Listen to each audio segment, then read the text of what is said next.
Você já passou pelo pesadelo que é ter seu cartão de crédito usado em compras que você mesmo não fez? Eu já, e não recomendo isso pra ninguém. É por isso que eu uso o VPN da NordVPN para proteger todos os meus dados na internet. Todos. Número de cartão de crédito, senha de e-mail e até os arquivos de áudio que tem os episódios desse podcast. E de quebra, ainda consigo ver filmes e séries que ainda não estão disponíveis no Brasil. A NordVPN criou uma promoção especial para você também se proteger. Além de dar um desconto para os ouvintes e para as ouvintes, a NordVPN também oferece 4 meses a mais para quem assinar o plano de 2 anos. E, se você não gostar, não tem problema nenhum. Quem cancelar a assinatura nos primeiros 30 dias recebe todo o seu dinheiro de volta. É só entrar em nordvpn.com/desconhecido. Eu vou repetir. O link é nordvpn.com/desconhecido. E VPN é V de vaca, P de pato, N de navio. Ou para facilitar a sua vida, é só clicar no link que está aqui mesmo, na descrição do episódio, na plataforma de áudio. E a renda desse anúncio vai ser revertida para a Casa de Acolhimento Ricardo Corrêa da Silva, em Araraquara.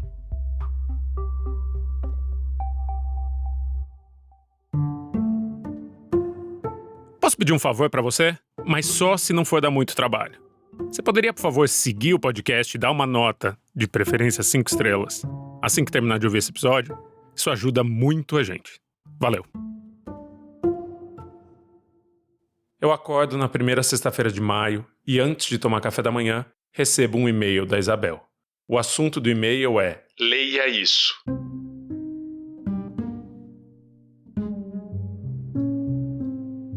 No corpo da mensagem tem só um link.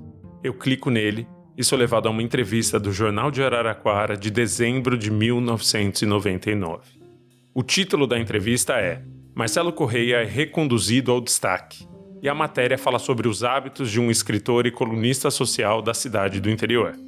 Eu aprendo com o texto que o tal Marcelo Corrêa gosta de fazer yoga e atribui seu sucesso profissional aos pais. No jornal ele diz: eu tenho muito orgulho dos meus pais, a quem devo minha comunicabilidade, sociabilidade e traquejo social. Acredito que herdei o dom de transitar sem preconceitos nas diferentes camadas sociais.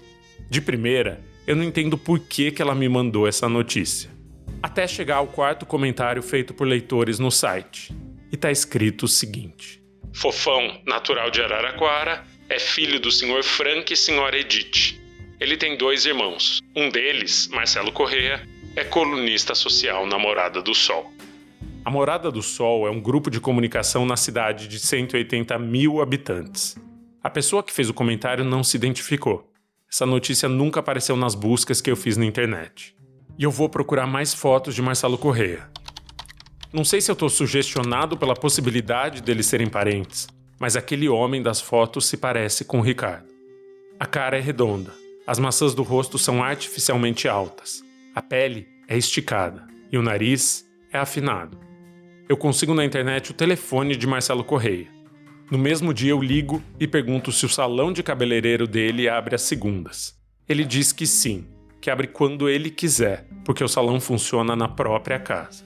Na segunda-feira, cedo, a gente aluga um carro e pega a estrada.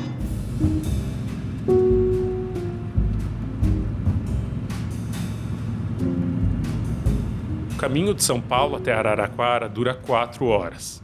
E ele passa por Jundiaí, a terra da uva e do morango, e Americana, a cidade Princesa Tecelã, até chegar no destino, que também é conhecido como a Morada do Sol.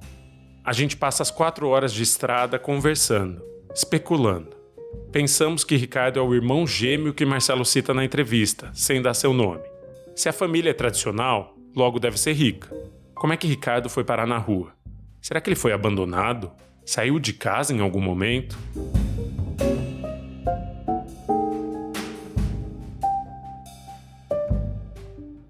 A gente chega no centro de Araraquara e não é difícil achar o salão de Marcelo Corrêa. Tem uma placa de metal com o nome dele na fachada de uma das casas mais antigas da cidade. Eu toco a campainha e sou atendido pelo dono da casa, que veste uma camisa polo e calça justa cor de tijolo. E pessoalmente, ele se parece muito com o Ricardo, mesmo depois das plásticas, mas tem o cabelo ainda comprido e tingido de acaju. Oi. Marcelo, por favor. Sou eu mesmo. Marcelo, como vai? Meu nome é Chico Felite. Essas são a Isabel. Oi, e a Heloísa. Oi, A gente veio de São Paulo para falar com você. Sem avisar. Desculpa. Eu estou atendendo uma pessoa, como é que eu faço? A gente pode esperar, não tem problema. Você ligou na sexta-feira, né? Isso. A gente passa por um portão baixo de ferro e entramos na casa. Não é exatamente como eu imaginava que seria a casa de um colunista social. Tem uns 80 metros quadrados preenchidos por papéis e móveis. Muitos e muitos móveis. Marcelo pede que a gente espere na sala enquanto termina o corte de cabelo do gerente da Caixa Econômica Federal da cidade.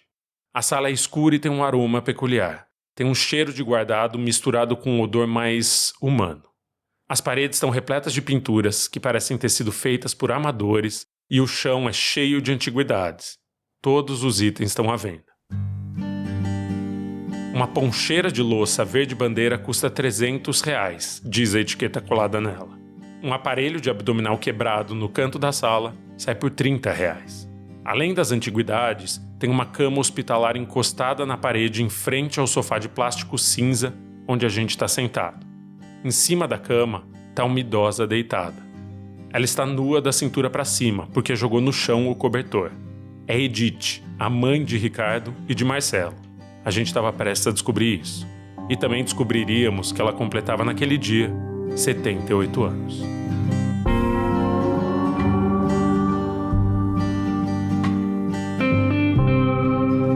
Eu sou o Chico Felitti. Eu sou Isabel Dias. E esse é Desconhecido, um podcast que investiga a vida de um artista de rua que São Paulo inteira conhece, mas ninguém sabe quem é. Episódio 3. A Morada do Sol e das Memórias. Marcelo termina de cortar o cabelo e nos recebe. Senta numa cadeira de escritório que fica na frente de uma escrivaninha entulhada de papéis. Conto que Ricardo está hospitalizado sem registro em São Paulo. E ele confirma que é seu irmão.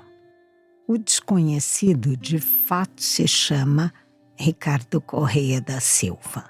É cabeleireiro e maquiador e vai completar 60 anos em dezembro de 2017.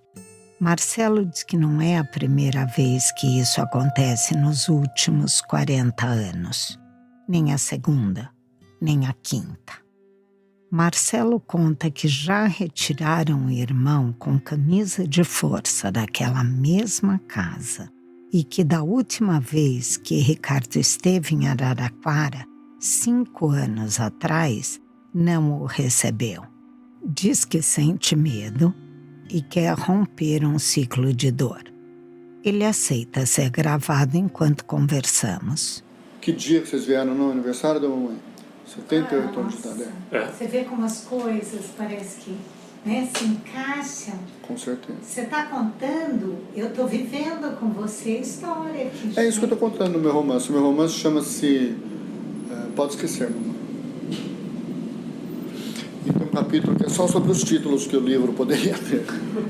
Marcelo cuida sozinha de Edith, por mais que tenha 3 irmãos. São eles, Ricardo e outros 2. Marcelo tem 58 anos e um irmão gêmeo, que está cumprindo pena de 2 anos e 11 meses por tráfico de drogas, ali mesmo em Araraquara. Como esse irmão não pode dar entrevista, não vamos citar o seu nome. Há ainda um 4º irmão, 7 anos mais novo e que mora em São Paulo. A gente volta a falar dele logo mais. Marcelo diz que sua família sempre foi normal. O pai da família, Frank, era uma figura conhecida em Araraquara. Teve a primeira loja de rádios da cidade. Convivia com a elite local, mas a bebida e as más escolhas fizeram a família perder quase tudo. O pai morreu em 2005 e desde então a saúde da mãe, Edith, se complicou. Faz 1 ano que o Alzheimer se agravou e ela não sai da cama. Mas, bem antes da morte do pai, Ricardo já tinha saído de casa, por opção.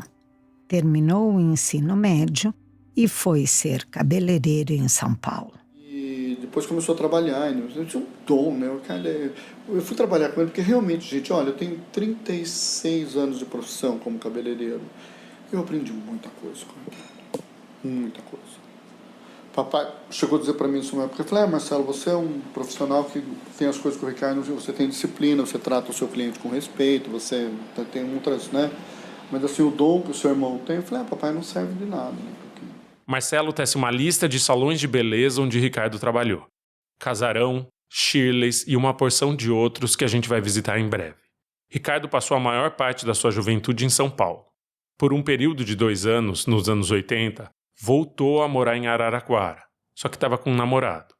E ele e Marcelo viveram na mesma cidade. Eu lembro domingo de manhã que a gente tinha trabalhado muito no sábado e de noite tinha pizza e tal, e aí fazíamos os cabelos. Eu cheguei a fazer um cabelo que era totalmente descolorido, depois são 9 reflexos em seguida, né? Você passa o dia inteiro fazendo reflexos, uma coisa linda, parecia aqueles Yorkshire, sabe?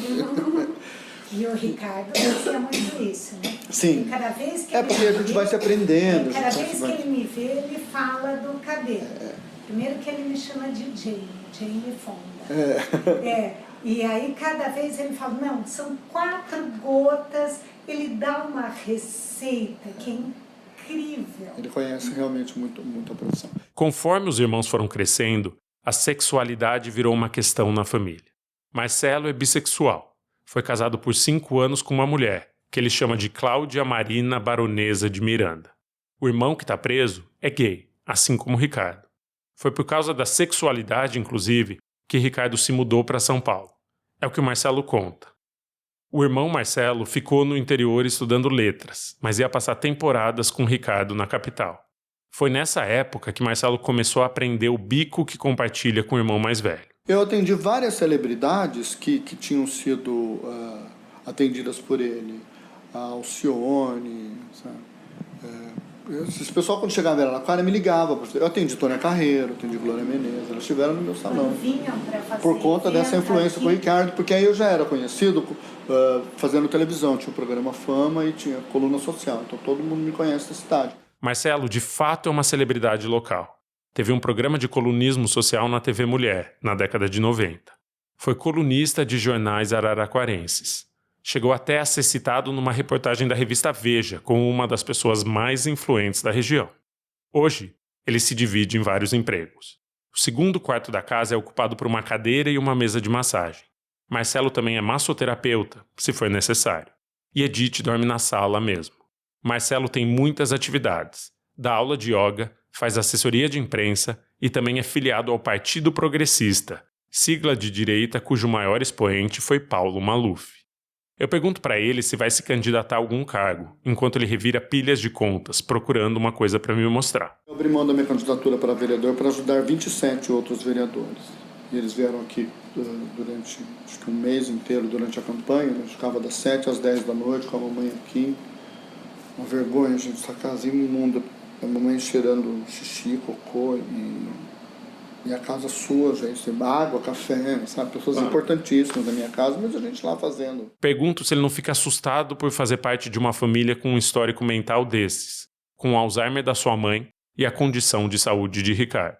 Assim, vamos pensar, Francisco, que as características, vamos dizer, genéticas, né, de possibilidade de quadros demenciais, família, escambau, seja gravado por roteiros psicológicos, por estilo de vida e tudo mais.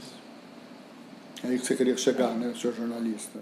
Em muitos momentos, ele adota um tom duro, como esse, nas suas respostas.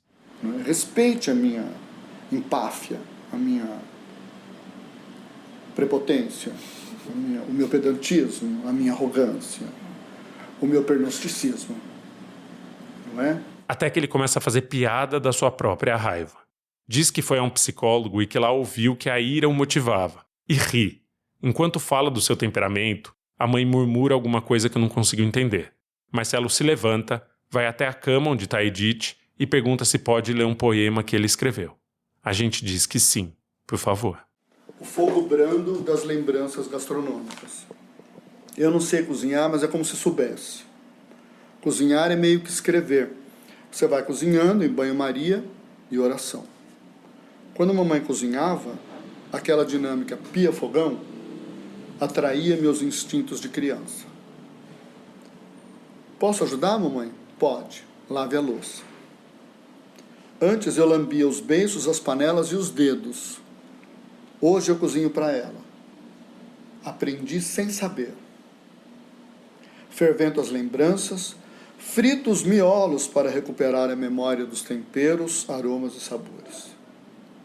Deitada na cama hospitalar, ela se esquece às vezes de abrir a boca para engolir as colheradas de gratidão e apreço. Depois de cada refeição, retiro o guardanapo babador e pergunto com ternura: satisfeita? Não é todo mundo que tem a fibra, né, de fazer e de cuidar. E a gente Não tem outra coisa, professor. Não há outra. E eu que sou mãe, tá certo? A gente sente isso no ar. Eu também sou mãe. Marcelo termina o poema chorando, de mãos dadas com a mãe. E eu, como mãe, fico com o peito aliviado. Imagino que ela não saberá da condição de anônimo do filho mais velho.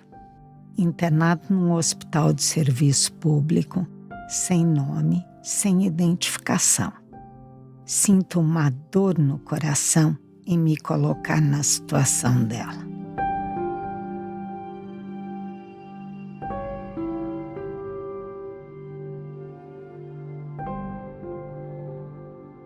Enquanto Marcelo e Isabel conversam, eu vou até o canto da sala e encontro no meio da quinquilharia um porta-retrato com uma foto em preto e branco. É o retrato de uma mulher com roupa de tenista. Ela é jovem, com os olhos grandes e cabelo encaracolado terminando no ombro. É a mesma mulher que está nua e com os cabelos desgrenhados, deitada no meio da sala. É Edith jovem. A conversa termina quando o almoço de Marcelo e de Edith é entregue por um adolescente de boné para trás, que bate na porta. São marmitas de um restaurante na esquina, que vende pratos feitos por R$12. Quando a gente está prestes a ir embora, eu pergunto a Marcelo se posso entrar num assunto mais pessoal. Ele diz que eu posso. Eu abordo a semelhança física entre ele e Ricardo. Como é que os dois têm a mesma boca preenchida, o mesmo nariz afinado e as mesmas maçãs do rosto proeminentes? Esses foram 22 intervenções? Acho que 23 intervenções. O que você fez?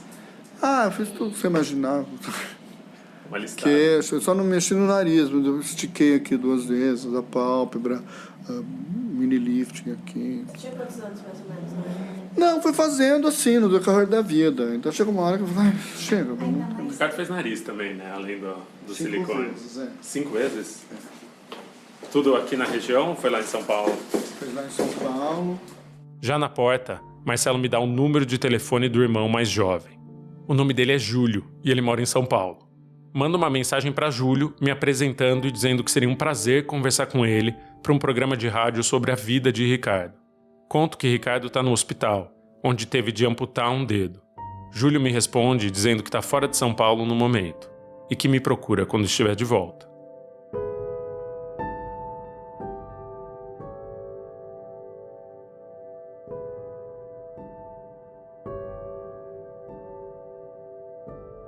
Quando a gente sai da casa do Marcelo, parece que a gente tomou uma surra. Os dois estamos com dor de cabeça e exaustos. Mas ainda damos uma volta pelo centro de Araraquara. Queremos saber se os locais têm tantas histórias para contar sobre Ricardo quanto as pessoas da Rua Augusta. A gente fala com idosas que estão sentadas na calçada. Homens de meia idade que estão jogando dominó na praça. Uma avó com a sua filha de 45 anos e a filha dela, de 20 anos. Mas nenhuma dessas pessoas diz saber quem é Ricardo Correia da Silva. Que é esse? Não sei nem quem que é. Quem que é? Será que era o que era professor? Tampouco topam dar uma entrevista gravada sobre o assunto. Não conheço. No bar do João Turco, que é um dos mais tradicionais da cidade, 6 homens dizem que nunca ouviram falar de Ricardo. Eles até se lembram do seu pai, o Frank, e conhecem Marcelo bem. Mas o nome Ricardo não traz nada à tona. E o próprio João Turco, que empresta o nome para o bar, diz que nunca ouviu falar dele. Antes de ir embora de Araraquara, a gente passa no cartório para pedir uma cópia da certidão de nascimento de Ricardo. Como ele nasceu há quase 6 décadas, a gente é avisado que poderia levar alguns dias até encontrarem o documento. Um conhecido de Araraquara ficou de passar no cartório na semana seguinte e, caso eles tivessem encontrado o documento no tomo de 1957, ele ia nos enviar a certidão. Ou é bem capaz que não encontrassem nenhum registro de Ricardo ali. É como se Araraquara tivesse esquecido desse seu filho.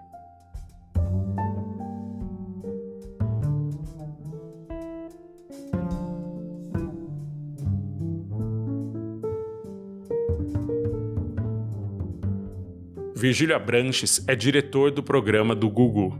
Saiu de Araraquara há mais de 20 anos e só volta para visitar a família, muito de vez em quando.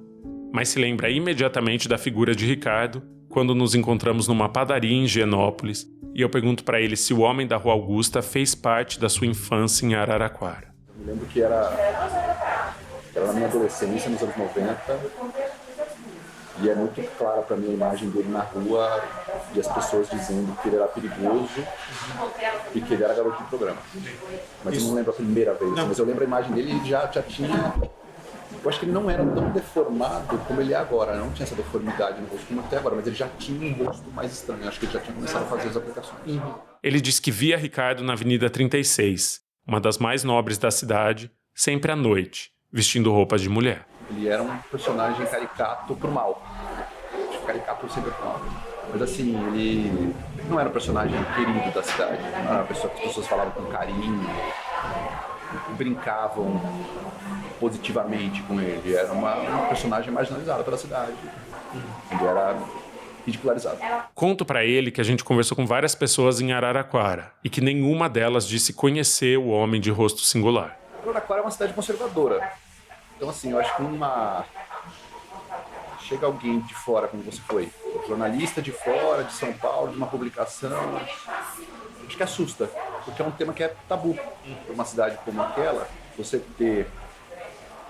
A cidade normalmente busca se orgulhar das pessoas, né? Assim, então, muitos araraquarenses não têm orgulho do Zé Celso, por exemplo, por motivos que são óbvios. Né?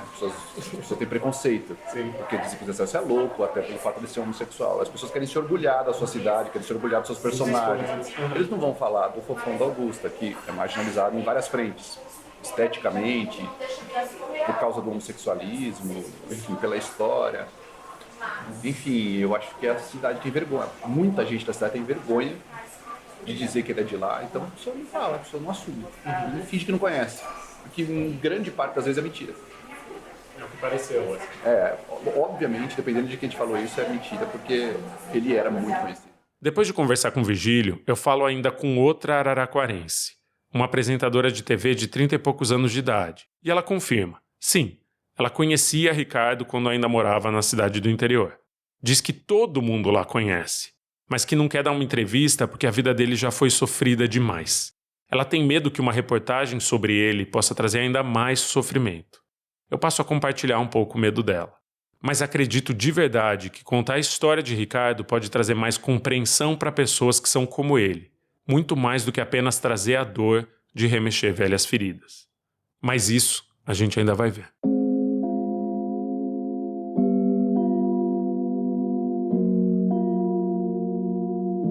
Um mês depois da gente ter ido para Araraquara, quando a situação do Ricardo já tinha mudado bastante, eu recebo uma resposta de Júlio.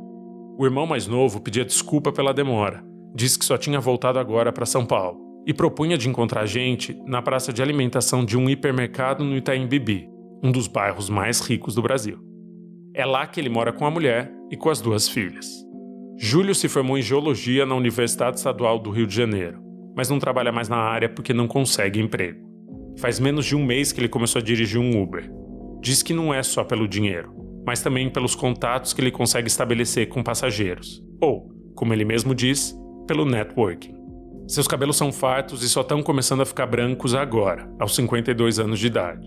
Ele sorri quase a todo momento e aparenta ter 10 anos a menos. O irmão mais novo se senta numa mesa em frente a uma tabacaria e explica por que não foi visitar Ricardo no Hospital das Clínicas.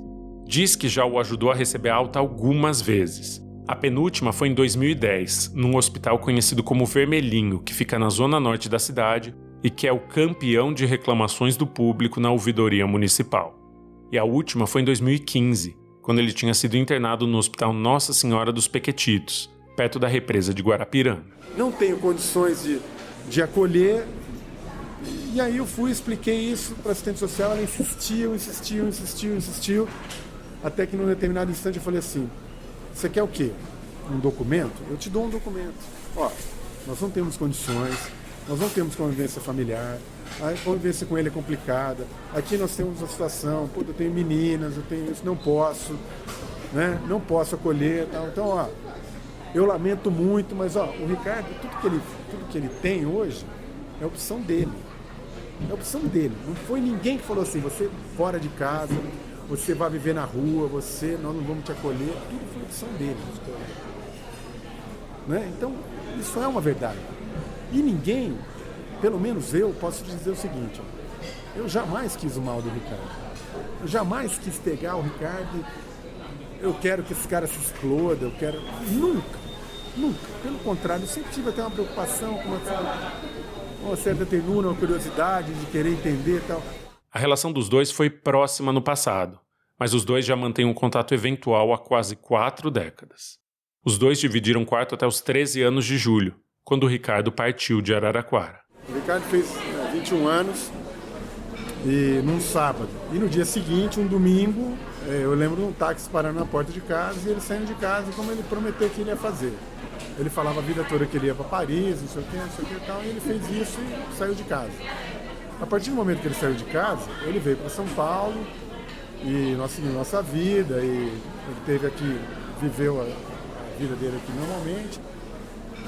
O Ricardo tem um brilhantismo, né, acima do normal, ele foi o único que aprendeu a falar fluentemente outra língua, ele pintava, foi cabeleireiro como um dom e não como um curso, né, essa coisa. Então ele tinha essa coisa, sabia disso e usava isso para agredir a todos. Né? Antes de Júlio se mudar para o Rio para fazer faculdade, ele visitava Ricardo em São Paulo. O irmão mais velho morava numa kitnet na Praça Júlio de Mesquita, no centro da cidade. O apartamento que ele compartilhava com o namorado tinha todas as paredes e o teto pintados de preto. Nessa época, ele já tinha começado a modificar sua aparência. Mas era muito esquisito sempre. Ele chegou a parecer um japonês, assim, ele pintava o cabelo de loiro, então ele era um japonês loiro. Né? O nego pegava ele na rua, queria participar de gincana, né? Aquela coisa do japonês loiro, né? Toda gincana de colégio bota uma situação dessa. Né? Traga um japonês loiro, né? E ele se orgulhava de ter essa história. Júlio, o único irmão heterossexual da família conservadora, diz que a homossexualidade de Ricardo nunca foi um problema. Para ele, o problema era como o Ricardo a abordava. Sempre a coisa assim, querendo impor a gente, aliás, né? A homossexualidade. Então todo mundo é homossexual, você que não tem coragem de se assumir, você que não se coloca, que não aceita isso na sua vida.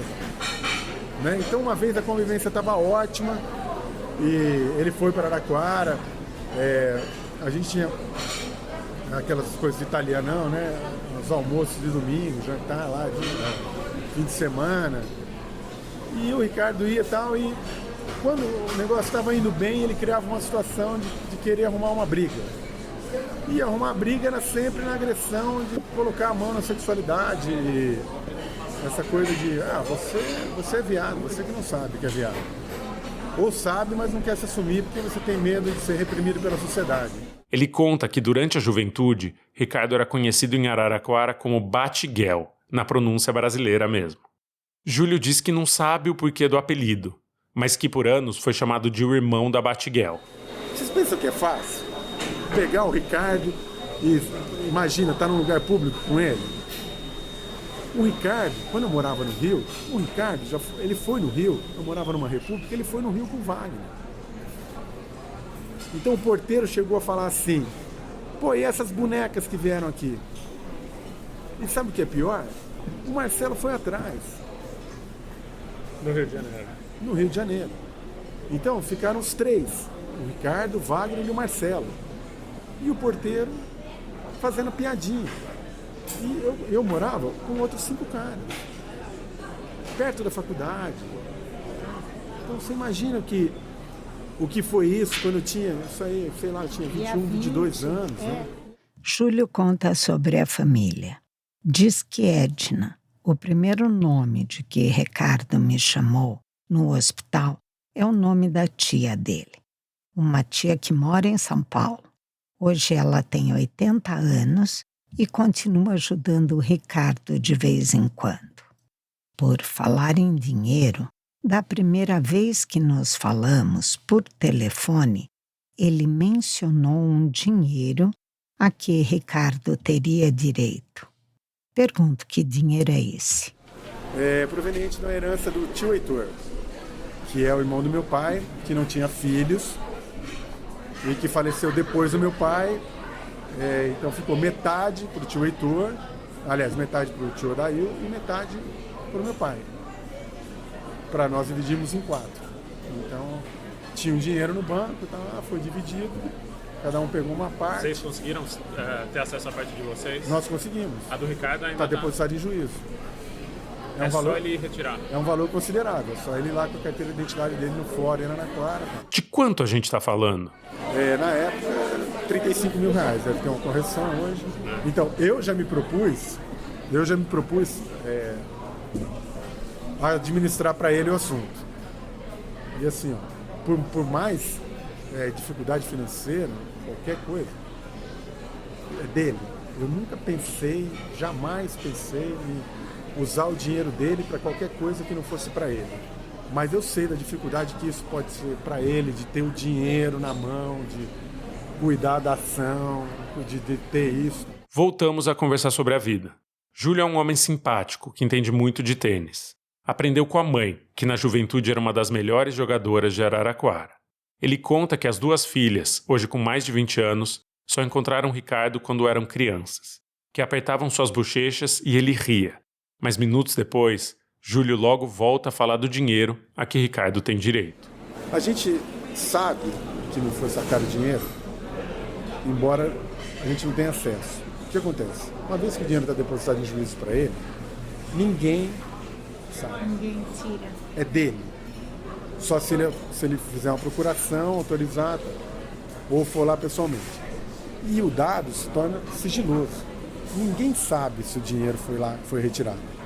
Só que, na cidade como Araraquara, um advogado vai lá, dá 3 passos e fala assim, não disse que fui eu que consegui essa informação, o dinheiro não foi sacado. Mas eu mantenho isso. Eu não quero que outros saibam que o dinheiro não foi sacado, para que ninguém olhe para esse dinheiro com outros fins que não seja o uso do Ricardo. Então, quem? Os outros herdeiros. Não quero que eles saibam, porque todos nós recebemos o dinheiro, tínhamos uma combinação de que nós íamos canalizar a parte desse dinheiro para o bem-estar da minha mãe, não foi feito assim. Né? Quando a gente está prestes a ir embora e já desligou o gravador, Júlio fala que quando está dirigindo o seu Uber pelo centro de São Paulo, às vezes se pega procurando pelo irmão. Um irmão que anda pelas ruas pedindo dinheiro, por mais que tenha R$35 mil depositados em seu nome, que poderia sacar com uma única visita ao banco.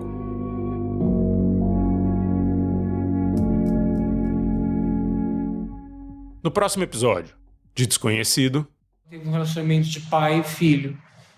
Como um pai para mim. Eu nunca tive absolutamente nada com ele. Nós íamos às saunas, assim, de vez em quando, fazer umas besteiras, né? Se divertir para arrumar umas namoradas, porque afinal dos contos, nós dois somos gays, né? Íamos nas boates, maquiados, a gente brilhava, Silvete Montilla colocava a gente no palco, Léo Áquila tinha orgulho da gente.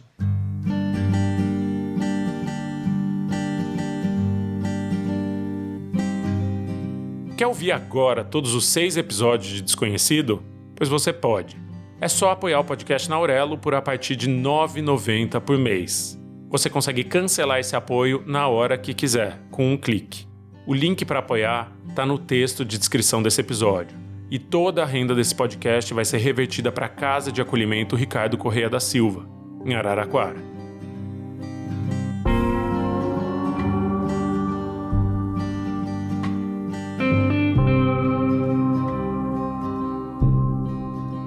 Desconhecido é um podcast da Pachorra Felite Áudios, Livros e Filmes. Eu sou Chico Felite, roteirista e apresentador. A Isabel Dias é roteirista e apresentadora. A edição de som é do Luan Alencar. A arte de capa do podcast é da Catarina Pinhato. E a gerência do canal é de Domênica Mendes. Muito obrigado por ter ouvido. A gente se encontra na quarta-feira que vem. Grande abraço.